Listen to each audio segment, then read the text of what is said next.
It's your chance to speak with Governor Edwards and ask questions that are important to you. The phone number is 877-217-5757. This is Ask the Governor on the Louisiana Radio Network. And thank you, Michelle Southern. And welcome to Ask the Governor. I'm Jim Engster, your moderator. The host is the man who runs the state. This is his 8th Ask the Governor show. He's with us every third Wednesday each month, and we're here with Governor John Bel Edwards and his beautiful wife, Donna, who has joined us as we approach Thanksgiving and Christmas. And this is an important time in our country, our state, and for the Edwards family. And it's good to see both of you today. Thank you, Jim. It's a pleasure to be here with you. It's hard to believe that this is our 8th show, but I have been governor, I think, now 10 months and 5 days. Time flies when you're having fun. Yes, sir. Well, we're going to talk to Governor Edwards, of course, about the events over the last 10 months that he's been governor and the events of the last week. It has been an interesting week. Your number is 877-217-5757. But since we have your beautiful bride here, she is busy in many ways, and I know both of you were displaced by the flood, so there's some sprucing up going at the now empty mansion. There is. We took about 7 feet of water down in the basement, which, in South Louisiana, I'm not sure why anybody ever has a basement, but we do. And that's where all the brains, or if you will, the systems that run that building, the security systems, the chillers, the boilers, the HVAC system, all of that sort of stuff. But it looks like we may be back in the next several days, and hopefully for Thanksgiving. And Donna Edwards, you're trying to spruce up the mansion. I know you were before the flood, but it is an old building. It is. And it probably needs a little tender loving care. Absolutely. In fact, we've been steadily painting and along since February. But I started a Louisiana Governor's Mansion Preservation Foundation. We're back up and going with that. I worked with First Lady Alice Foster early in the year and brought her in, and we had a nice luncheon with she and a lot of the ladies who were in the first foundation, so they were able to guide me through this process. And so we got that up and going and planning a Christmas evening in the mansion to raise some money for the mansion. Do you think you'll be back there by Thanksgiving? I do. I'm very hopeful. Well, that's good. The Mansion Garden. It's a beautiful place. You've got some space, probably not as much as you had in Amite, but I know you're trying to make it look good from front to back. Mm-hmm. Actually, yeah. Go ahead. Well, actually, it looks very. I walked through there this afternoon or earlier, showing some children around the garden earlier, and our satsuma trees are just bending over, full of satsumas, and the garden right now looks beautiful. So yeah, we've got. The problem we have is we had intended to plant some greens, and we didn't. We weren't there, so we didn't plant them. So we don't have the fresh mustard greens that we like at this time of year. That's true. What happened to the chickens? The chickens are alive and well. Now, they had to spend a couple of days on the roost because the water that got into the basement actually came from the pond in the back, across the backyard, and through the chicken coop. And so the chickens were fine, and they're laying plenty of eggs right now and doing well. You two have been married how long now? You're going to get me in trouble. 28 years? Almost. 28 years, and you're 50 years old, so that would make you 22, and I'm sure Donna much younger when you got married. Much younger, but not illegal. How did you meet? We met, I was in the 7th grade at middle school in Amite when Donna moved in to town. Her dad worked for International Paper, and they came to Amite. She was in the 6th grade. We met then, and being the slow learner that I am, I really didn't start courting her till I was in the 10th grade, and she was in the 9th grade. But it's been a pretty steady, and not a pretty steady, very steady relationship. So you've been together since you were teenagers? Yes, and it's been a wonderful experience for me, and to have her as my partner and everything that I've been fortunate enough to do thus far in my 50 years, and I feel very blessed. How did you react, Donna, when he went off to West Point?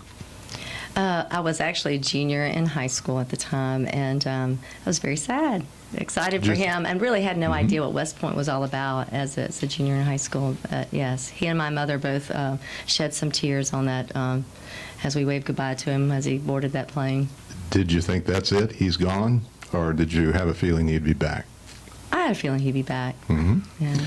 Well, and then your first stop after West Point was kind of an exotic location, wasn't it? Well, it was, and I used my first duty assignment 3 years in Hawaii to bait a trap. Donna took the bait, and she's been trapped ever since. And so we're happily married. But we did have a wonderful 8 years while I was on active duty. But the first 3 in Hawaii were spectacular. For a young couple to be able to do that, and then the travel that I was able to do around the Pacific, especially during that time period. And for those unaware, you are a teacher. I am. That's a passion of yours. And there are certainly some challenges in education in our state and across the country. What do you think of the state of education right now? Well, one of the things I want to address is that we just really need to be more encouraging to our educators as a group. They've taken some hard hits over the last few years, and I think it's such an amazing profession, and we really need to lift them up in our own communities and really praise them for the jobs that they do. It's because they do an amazing job in the classroom of teaching and educating our children. One of the things I am going to be starting is Louisiana First Foundation, which is going to focus on art, music, and movement and other educational causes around our state. So I'm excited about kicking that off at the first of the year. What's the most rewarding and challenging aspect of being a teacher? Well, just being around children and watching them learn and being a part of their day-to-day activities and the smiles on their face and just the experience of watching them learn. Now, 8 days ago, we had an election. Where did you vote? We actually voted by mail.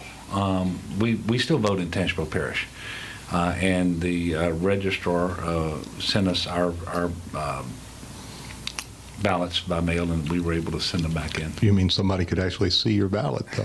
Well, yeah. Well, I know some elected officials who've refrained from doing that for obvious reasons, but you must trust your registrar quite a bit. Well, I've been voting by mail quite a bit. I moved away, as you were just told, when I was 17 years old, and we've had the same registrar in Tangipahoa Parish, John Russell, ever since. And I've always received mail-in ballots since that time when I wasn't actually living in Tangipahoa Parish. And so he sent them to us, and we were able to get them back in. And he's a great registrar, by the way. 877-217-5757 is your number. Governor John Bel Edwards with us, and special guest in studio is the First Lady of Louisiana, Donna Edwards. And we're back after this brief timeout on the Louisiana Radio Network. Engster, thank you for joining us. This is Ask the Governor with Governor John Bel Edwards, who took office on January 11th, so he's been governor 10 months and 5 days, and he has been with us 8 times for this show, and he is here to take your calls. If you get a busy signal, please be patient. And we also have a special guest in the First Lady, Donna Edwards, and we will go to your phone lines in just a moment. I mentioned the election. When the two of you vote, do you sit down and look at a ballot and confer and decide how you're going to vote collectively, or do you make it an individual decision? We discuss the ballot propositions, the constitutional amendments, and most of the races. But she votes her ballot and I vote mine. I like that, but some people do it the other way. Nothing wrong with that, but the power of the individual is always supreme. Now, you mentioned the amendments. Were you pleased, displeased, or how do you feel about some of them failing? Well, quite frankly, I wasn't surprised by any of the results. The constitutional amendment number 6 was written in such a way it was so hard to understand, and by the time you get to the 6th one, the last one, a lot of voters aren't going to spend the time to read them. Those who did weren't going to understand it for the most part, and I think the default vote on a constitutional amendment, if you don't understand it and agree with it, is to vote no, and so that one failed. I also not surprised that the people decided that the legislature should retain control of tuition because tuition went up in our state over the last decade more than any other state in the nation. And so with that being the case, I don't think they wanted the universities to have direct control over tuition.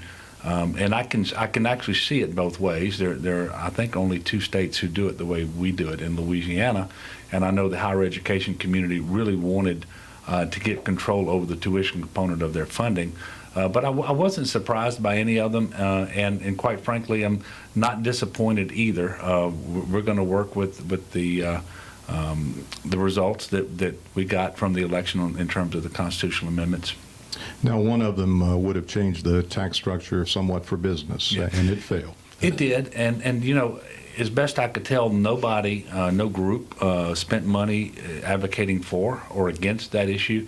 I do believe that the language, the short language that basically introduced the voter to what they were voting on, was a little misleading because it left out the word corporate, but it had to do with the deduction of corporate tax liability. Right. And I think a lot of individuals didn't know that, and they probably thought that they were, if they voted yes, they were going to limit the ability to deduct their personal federal income taxes. So that wasn't surprising either once I saw that the word corporate was left out of it. How is the budget looking right now? Well, it's difficult. From last year, we closed the books and there was $313 million shortfall. We had a meeting about 10 days ago with legislative leadership. I believe we have an approach that everyone has agreed upon. We will unveil that on Friday at the meeting of the Joint Legislative Committee on the Budget. And that, I believe that particular $313 million we're going to be able to get through. It's not painless, for sure, but we know that we are also working on a current mid-year shortfall in terms of the revenue not coming in as high as projected.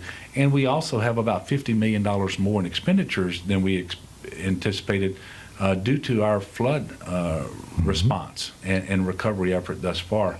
And so we have some issues there. We don't know exactly how big that's going to be, and we are going to wait until we have more numbers in terms of the revenue.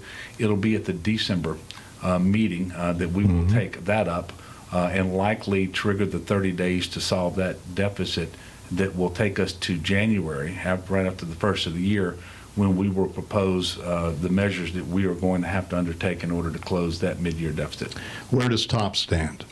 Well, TOPS is unfortunately, it's not funded at 100%. But this is not anything that happened recently. This was in June. The legislature, led by a few, I think, misguided individuals who believed that they had voted for more revenue than the fiscal office had told them that they had voted for, they convinced themselves, despite having no evidence to support what they were saying, that there would be more revenue realized than the fiscal notes said, and they believed that by now we would have realized that additional revenue and could put it towards TOPS, because they voted to fund TOPS at $210 million when it's actually a $300 million program.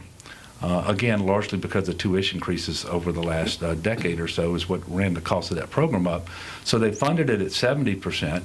And then decided to front load the fall semester. So the fall semester paid just about everything it was supposed to pay, but in the spring semester that's going to start right after the first of the year, it's only going to pay right at 42%. So this is going to leave a significant bill for tuition and fees on parents and school, these college students who didn't anticipate that. And it's unfortunate because we gave the legislature several options that they could choose from to avoid this problem and fully fund TOPS. They chose not to, and as it turns out, many of those options are going to be right back before them because they were the things the task force told us that we should do. The task force that just reported a couple of weeks ago said these are the things that we should do going forward to achieve the stability and predictability and tax fairness that we're all looking for. And so it's unnecessary that TOPS was underfunded. I will again propose measures to the legislature that will fully fund TOPS going forward, but that won't happen until the session that starts in April. And I anticipate that we're going to be successful, and so by the next academic year, in August of 2017, I hope and expect that program to be fully funded. So the next budget, you're striving to have it at 100%. Yes, absolutely. But it's going to depend upon the legislature working with me and in good faith, but I think we can do it. Okay. Medicaid, how will that change, or is it too early to tell with a new president? It is too early to tell because while we know that the Medicaid expansion, for example, is a component of the Affordable Care Act, which President-elect Trump has said he wants to repeal and replace, we don't know what the replacement's going to look like. We now have 31 states that have expanded Medicaid, and I will tell you, for Louisiana, it has really worked extremely well. We now have 341,000 working poor people enrolled. We saved more than $180 million in state general fund in the current fiscal year. That was 10% of our record $2 billion shortfall, just about. And the providers medical providers have a better bottom line because they're dispensing less unreimbursed care. But the true success is not that we're just saving money. Jim, we're saving lives. There are 60 people in Louisiana today who are being treated for cancer that they did not know they had because they didn't have health insurance and no access to the screening. We have avoided 600 cancers due to the detection of cancer-causing polyps, and they have now been removed. So we are saving money, we are saving lives, and it's my hope and expectation that working with the Trump administration and with the congressional delegation that we are not going to put that at risk. And if we replace Medicaid expansion, for example, with a block grant, I welcome the flexibility that will offer us, but we need to make sure that the money is sufficient that we can continue to do what we're doing. Emily in Metairie. Good afternoon, Emily. You're on Ask the Governor with Governor John Bel Edwards. Hi, Emily. Hi, thank you for taking my call. What's on your mind? I wanted to ask the governor to consider very seriously the legalization of both medical and recreational marijuana in Louisiana, because I think it would be really great for our state. It would provide revenues that would be essential for our state with all the budget shortfalls. Emily, thank you very much.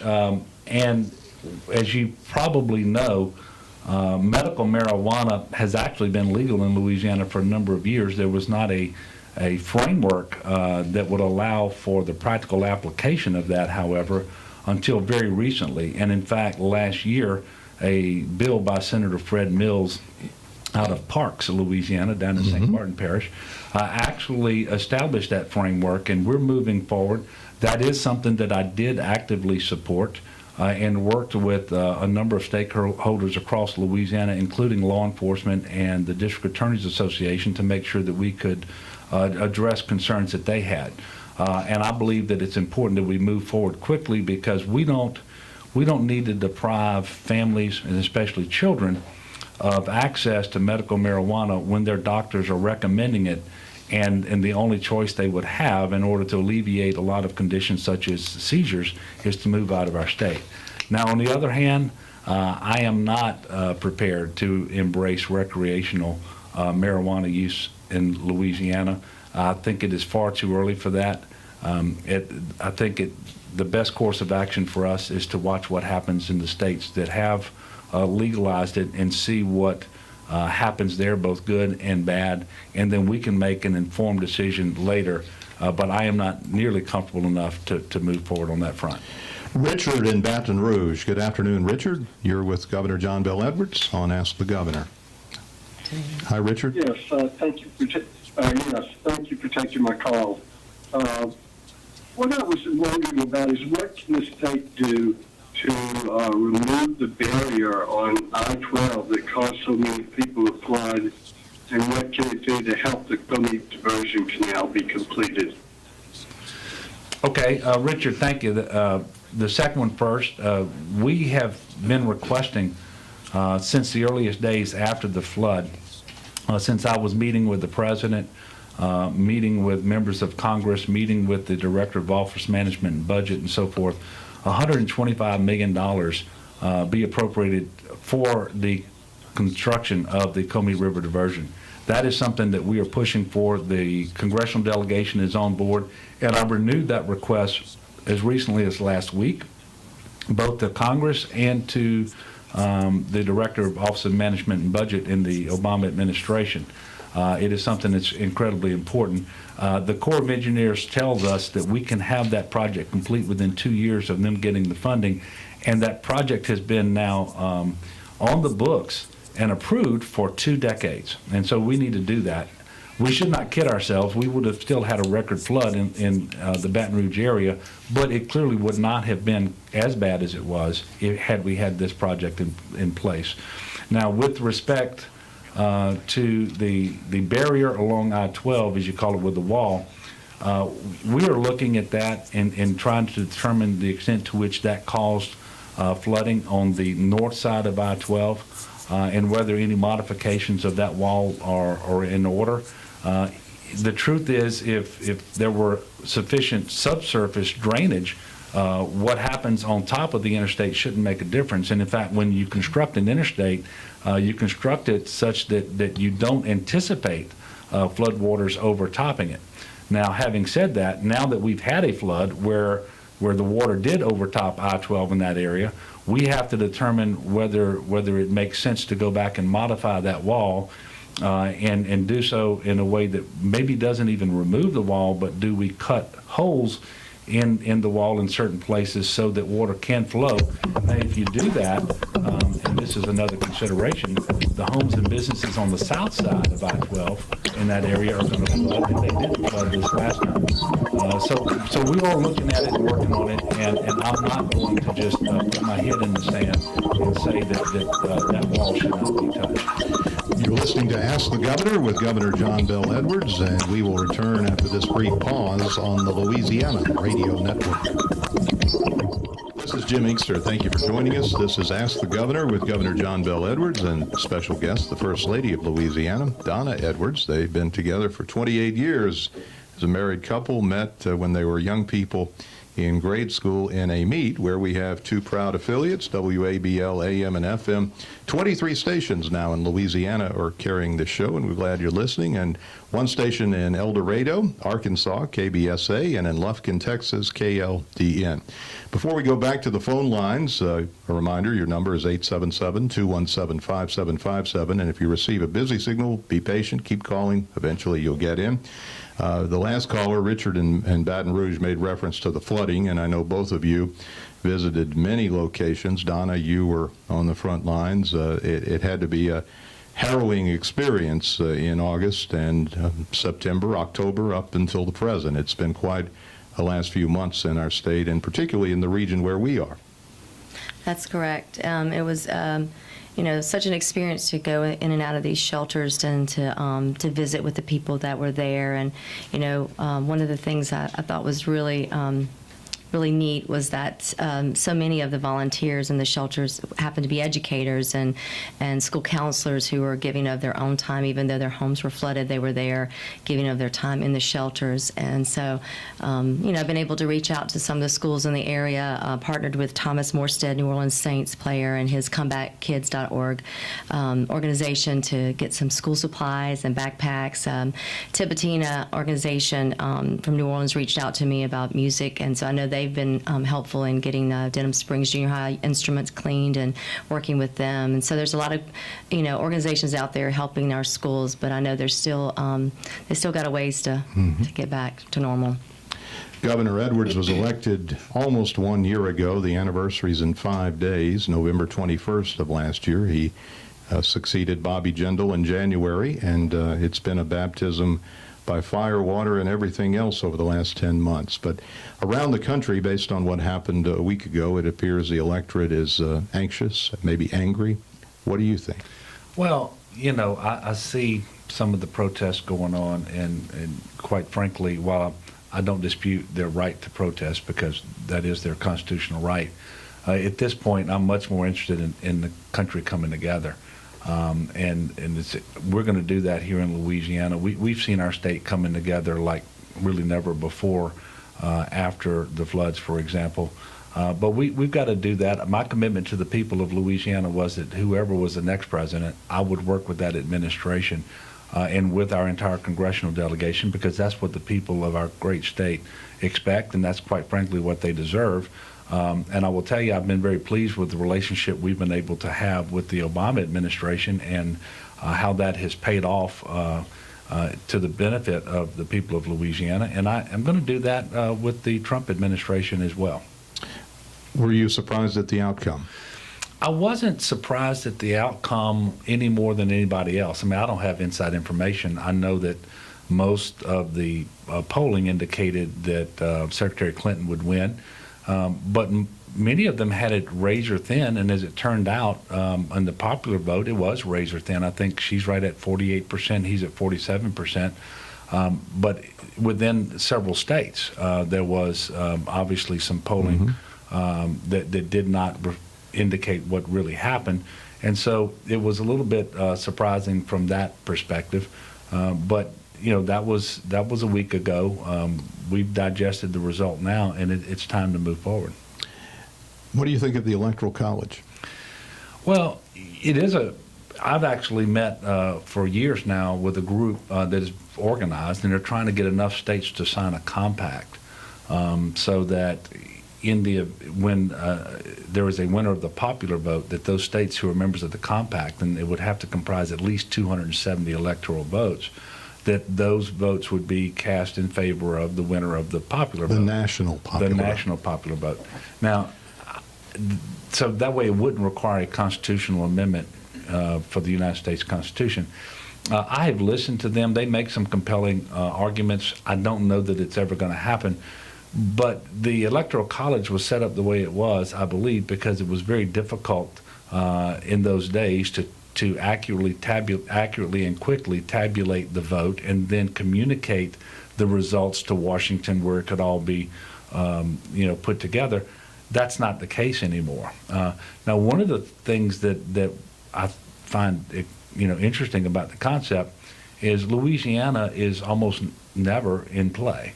And so we don't have the candidates visiting us and addressing our needs because, quite frankly, the result of the election doesn't turn on what happens in Louisiana. But if it turned on what happened with respect to every single vote cast throughout the country, I think you would see the candidates and the parties paying more attention to every state, such as Louisiana. And so from that perspective, it's sort of intriguing. 877-217-5757, your number for Ask the Governor. Greg in Covington. Good afternoon, Greg. You're on with Governor John Bel Edwards. Hi, thanks for taking my call. As a parent of a daughter who's about to be in high school, I do have some concerns about TOPS and the future of TOPS, and I want to see the governor's thoughts on whether or not there's any interaction between the results of the constitutional amendment on the university's ability to adjust their own tuition rates and the future of TOPS. And related to that, whether or not we may see a change in how a student qualifies for TOPS to be able to save it fiscally. Well, Greg, it's a great question, and I will tell you that I don't believe that the failure of the constitutional amendment is going to have anything to do with TOPS moving forward. You should know that a bill was passed and signed into law that was authored, in fact, maybe your state senator, Senator Donahue, that kind of separated TOPS from tuition so that increases in tuition don't automatically increase the cost of the TOPS program, so that those tuition increases would be borne by the parents or by the students until such time as the legislature decided that it had the revenue that it needed to expand the cost of the TOPS program to cover that tuition increase.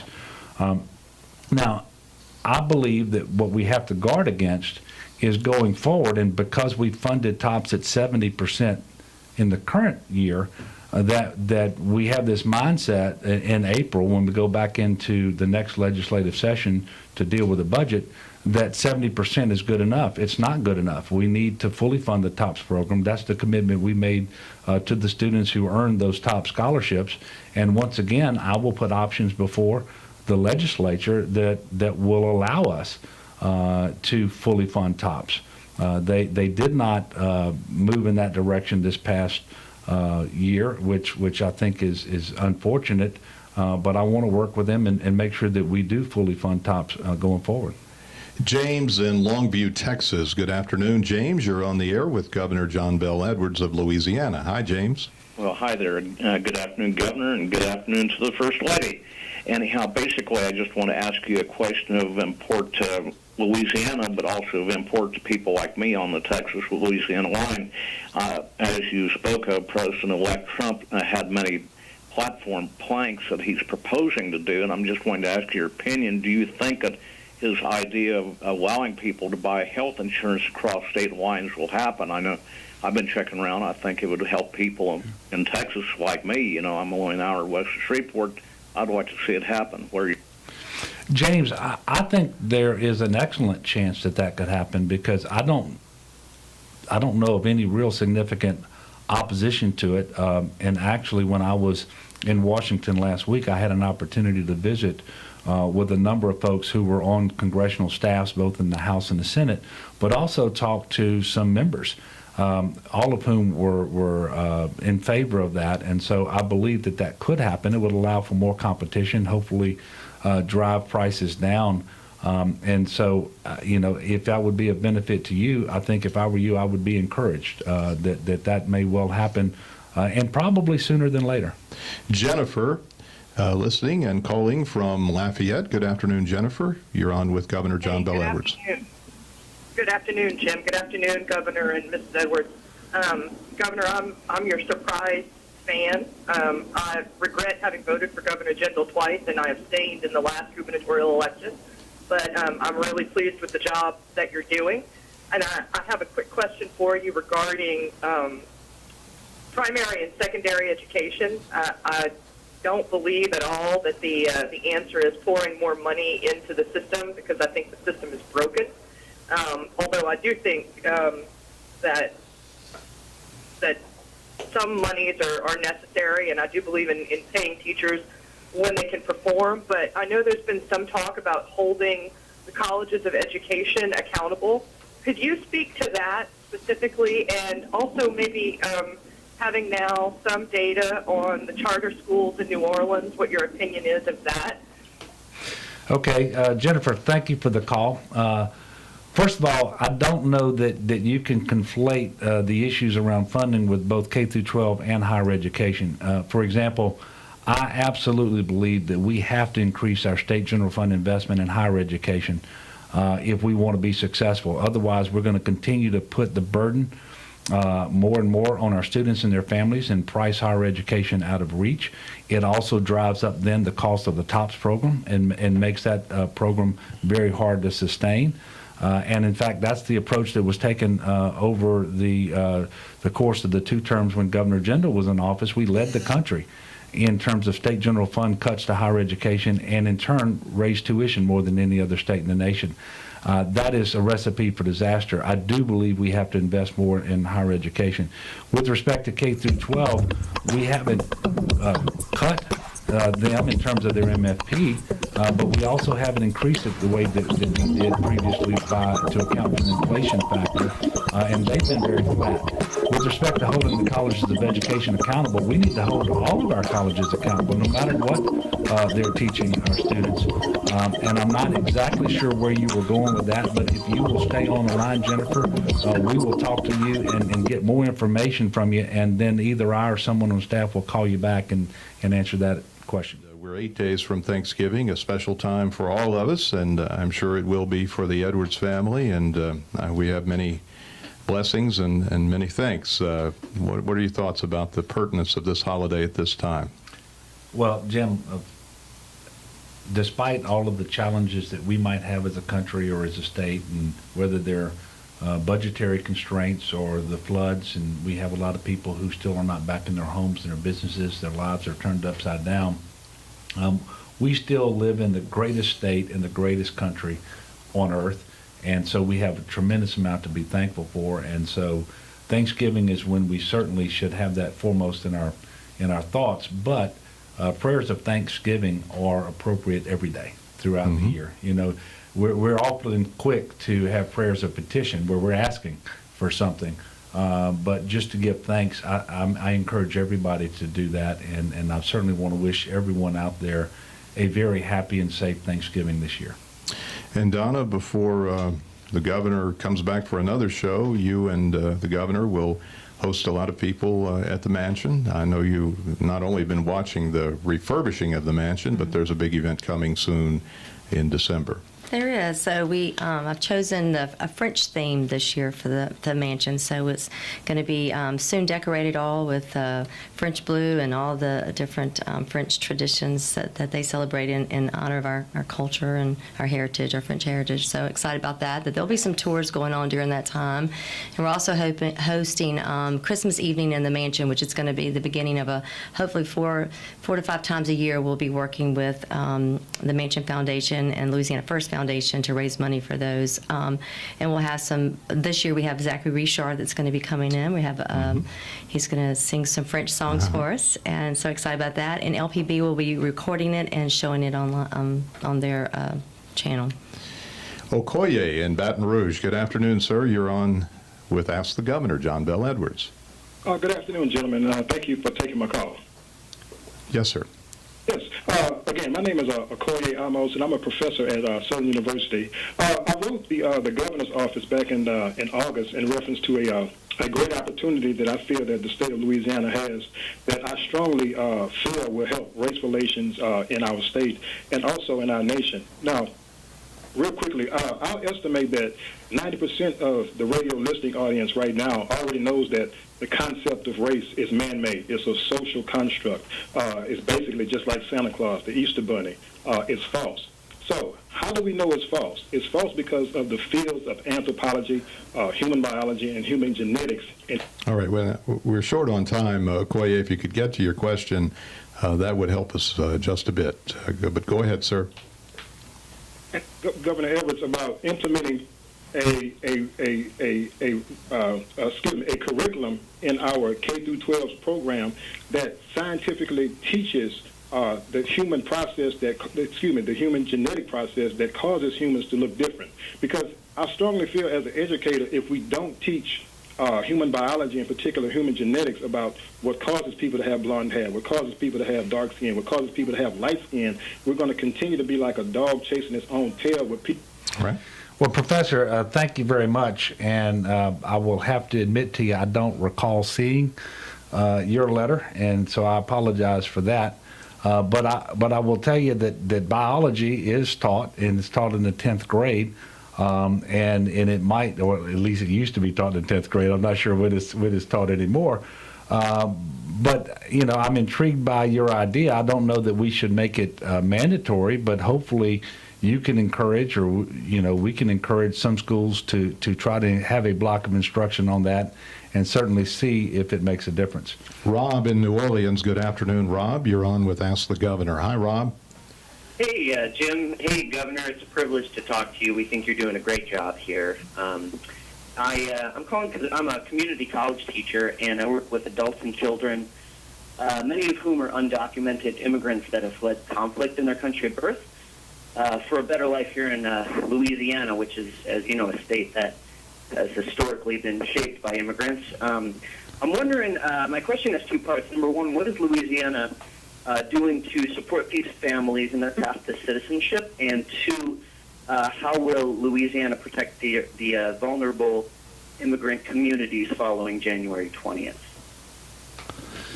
Okay, so January 20th, I'm assuming you're referring to when President Trump will take the oath of office. Well, first of all, thank you for your work here in Baton Rouge. And Louisiana is, as you just stated very accurately, a melting pot. The United States is a melting pot, but within the United States, Louisiana really stands out in terms of our unique culture and history, our heritage, and that has certainly been driven by immigrants. I will tell you that with respect to what happens after January the 20th, we are going to have to see exactly what the president's agenda will be. I know that on Sunday night he indicated that there are certain individuals that he wants to deport, and that he would take a wait-and-see attitude to the rest. And while he used a number of 2 to 3 million, all of the experts I've heard from said that figure is way too high. That's way more individuals than he had actually targeted when he described them. So we don't know, and of course there's an interplay between state and federal law. And with respect to immigration, federal law does trump. And so I guess that's a pun there. And that was really unintended, I will tell you. But Louisiana is going to continue to be a place that supports all of the people here.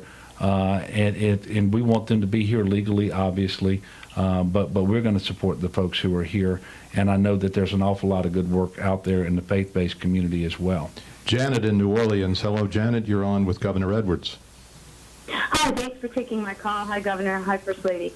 My question is pertaining to the failures of the mental health system that have shifted people with mental illness, and in particular serious mental illness, into the correction system.